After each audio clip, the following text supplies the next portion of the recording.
Hello friends, welcome back to story with Joey. आज सुनेंगे हमारी स्टोरी अंधेरों के रक्षक का पार्ट 7। लक्ष्य कालनगर के अंदर और गहरी जगह की ओर बढ़ता है। इस प्राचीन शहर की हर दीवार पर एक भयानक कहानी लिखी है, राक्षसों के उदय और उनकी शक्तियों का इतिहास। सिया की आवाज अब और गहरी हो चुकी है। लक्ष्य, यहाँ का हर कोना तुम्हारी परीक्षा लेगा। तुम्हें क्रिस्टल के अंतिम टुकड़े को ढूंढने के लिए अपने मन और शक्ति पर पूरा विश्वास रखना होगा। लक्ष्य एक प्राचीन मंदिर के पास पहुंचता है, जिसमें क्रिस्टल का अंतिम टुकड़ा छुपा है। मंदिर के बाहर राक्षसों का एक और मोहरा उसका इंतजार कर रहा होता है।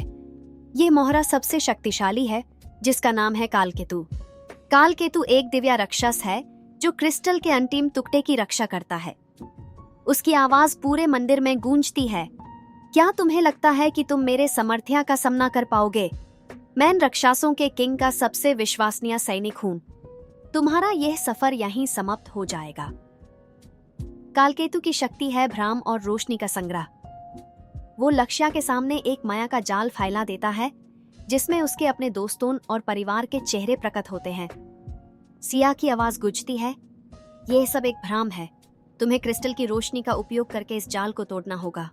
लक्ष्य क्रिस्टल को तलवार के साथ मिलाकर एक जोर की रोशनी पैदा करता है, लेकिन कालकेतु उसके ऊपर एक और शक्ति का वार करता है, अंधकार की गूंज, जिससे लक्ष्य का मन उलझ जाता है। इसी दौरान सिया एक गहरा रहस्य प्रकट करती है। उसकी आवाज लक्ष्य के मन में गूंजती है, लक्ष्य, मैं सिर्फ एक आवाज नहीं, मैं क्रिस्टल की शक्ति का एक अंग हूँ।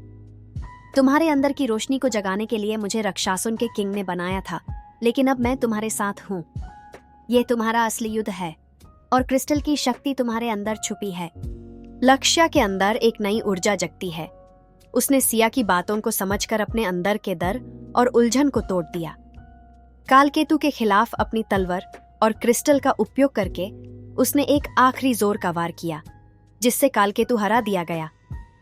कालकेतु के गिरते ही मंदिर के अंदर की रोशनी जगमगाने लगी। क्रिस्टल का अंतिम टुकड़ा प्रकट हुआ, जो अब तलवार के साथ जोड़ दिया गया। सिया ने कहा, अब तुम्हारे पास वो शक्ति है जो राक्षसों के किंग का अंत कर सकती है। लेकिन याद रखना, इस शक्ति का उपयोग सिर्फ सच्चाई और विश्वास के लिए करना। क्रिस्टल और तलवार के मिलने से लक्ष्य के अंदर एक और शक्ति जगती है, दिव्या तलवार की शक्ति। उसकी तलवार अब एक दिव्या रूप ले चुकी है, जिसमें क्रिस्टल की रोशनी और सिया का सामर्थ्य सम्मिलित है।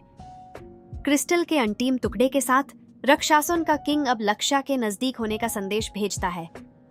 एक जोर की आवाज कालनगर में गूंजती है, तुमने मेरी सबसे शक्तिशाली सेना को हरा दिया है, लेकिन क्या तुम मेरे सामर्थ्य का सामना कर पाओगे? मैं तुम्हारा इंतजार कर रहा हूँ, लक्ष्य। सिया ने कहा, राक्षसों के किंग का असली रूप और उसका एजेंडा अब सामने आएगा। लेकिन याद रखना, तुम्हारा मन और शक्ति तुम्हारे सबसे बड़े हथियार हैं। लक्ष्य ने क्रिस्टल और तलवार के साथ अपने सफर का अगला कदम उठाया। उसका लक्ष्य अब राक्षसों के किंग के सामने पहुंचना और उसका अंत करना है। लेकिन उसका असली युद्ध अभी बाकी है, एक आखिरी और सबसे भयानक सामना। लक्ष्य अब कालनगर के सबसे गहरे और भयानक हिस्से में प्रवेश करता है, राक्षसों के किंग का दरबार। यह जगह एक प्राचीन और शक्तियों से भरी महामंदिर है, जिसमें हर कोना अंधकार से भरा है। मंदिर के बीच में एक मसनाट पर राक्षसों का किंग विश्राज बैठा है, जिसकी आंखों में एक अजीब सी तीक्ष्ण रोशनी है। उसकी आवाज पूरे मंदिर में गूंजती है, तो तुम हो लक्ष्य, जो मेरी सेना और मेरे मोहरों को हराकर यहाँ तक पहुंचा है। लेकिन क्या तुम मेरे सामर्थ्य का सामना करने के लिए तैयार हो? शायद लक्ष्य के कान में फिर से बोलती है। विश्राज सिर्फ एक शक्तिशाली राक्षस नहीं, बल्कि वो एक पुरानी प्रोफेसी का हिस्सा है। उसका एजेंडा है अंधकार को पूरे जगत पर फैलाना और इंसानों के मन में भय और असहीनता पैदा करना। विश्राज अपने हाथ उठाता है और एक दिव्य शक्ति का प्रदर्शन करता है। मंदिर की दीवारें हिलने लगती हैं और लक्ष्य के सामने एक भ्रम का जाल फैल जाता है।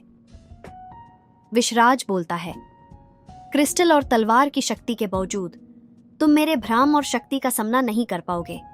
तुम्हारा मन और शरीर अब मेरी शक्तियों के कब्जे में होगा। लक्ष्य विश्राज के भ्रम में उलझ जाता है। उसके सामने उसके पुराने दोस्तों और परिवार के चेहरे प्रकट होते हैं जो उसे लौटने के लिए कह रहे होते हैं। सिया की आवाज हल्की हो जाती है। लक्ष्य, ये सिर्फ एक भ्रम है। अपने मन को एकाग्र रखो और क्रिस्टल की शक्ति को इस्तेमाल करो। लक्ष्य क्रिस्टल की रोशनी का सहारा लेता है और भ्रम के जाल को तोड़ने की कोशिश करता है, लेकिन विश्वराज और ज्यादा शक्ति लगाकर एक और भ्रम पैदा करता है जिसमें लक्ष्य को उसकी सबसे बड़ी हार दिखाई देती है, सिया और क्रिस्टल का विनाश। सिया अब अपना असली रूप प्रकट करती है। एक प्रकाशमंद रोशनी लक्ष्य के आसपास फैलती है और सिया एक दिव्य योद्धा के रूप में सामने आती है। उसकी आवाज मजबूत और साफ होती है। लक्ष्य, मैं क्रिस्टल की आत्मा हूं और तुम्हारा साथी इस सफर में। तुम्हारे अंदर की शक्ति ही तुम्हारा असली हथियार है। अपना विश्वास बनाए रखो, क्योंकि विश्वराज की हार तुम्हारे हाथों लिखी है। सिया के रूप को देखकर लक्ष्य के अंदर एक नई ऊर्जा जगती है। उसने विश्वराज के भ्रम का सामना करते हुए अपने मन को एकाग्र रखा और क्रिस्टल की शक्ति का उपयोग करके भ्रम का जाल तोड़ दिया। अब लक्ष्य और विश्वराज एक आखिरी सामना करने के लिए तैयार हैं।